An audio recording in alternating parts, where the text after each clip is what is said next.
যে একটা স্বামীর জন্য এতটাই কষ্ট করছে, বা মানে যারা যুদ্ধ করছে বলতে গেলে 2019 সাল থেকে একটা যুদ্ধ করছে।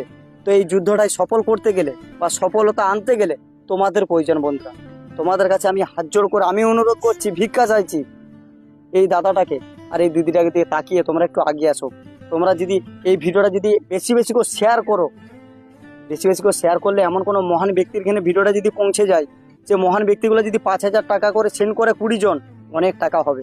তো বন্ধুরা তোমাদের কাছে অনুরোধ করছি ভিডিওটা একটু বেশি বেশি শেয়ার করো। আজকে পশ্চিম মেদিনীপুর এসেছি, বাঁকুড়া জেলা থেকে। তো দাদা তোমার নাম কি আছে? আমার নাম অভিজিৎ ভূঁইয়া।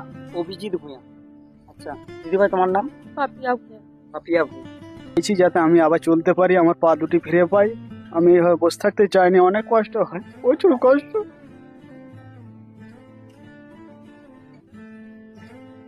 এইভাবে একইভাবে বসে থাকা প্রচুর কষ্ট।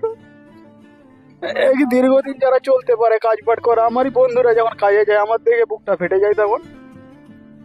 মানে যে আমি যদি আজকে সুস্থ থাকতাম তাহলে আজকে আমিও যেতাম।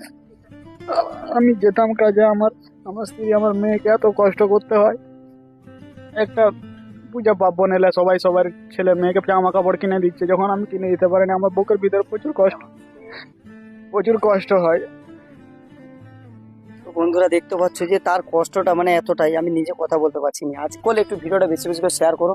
সকল বন্ধুদের কাছে একটাই কথা বলি যে ভিডিওটা যত বেশি শেয়ার করবে এই ভাইটার ততটাই উপকার হবে। তো আর এই ভিডিও থেকে যত টাকা ইনকাম আসবে বন্ধুরা, আমি কথা দিয়ে যাচ্ছি এই পশ্চিম মেদিনীপুরে এই ভিডিও থেকে যত টাকা ইনকাম আসবে আমি এই ভাইয়ের হাতে তুলে দেবো। সকলে বেশি বেশি করে ভিডিওটা শেয়ার করো। এত কষ্ট করে এত হেল্পিং ভিডিওগুলো করছি একমাত্র এই ভাইগুলোর জন্য, অসহায় ভাইগুলোর জন্য। তো সকলে একটু বেশি বেশি করে ভিডিওগুলো শেয়ার করো। সকলে ভালো থাকো, সুস্থ থাকো। আসসালামু আলাইকুম।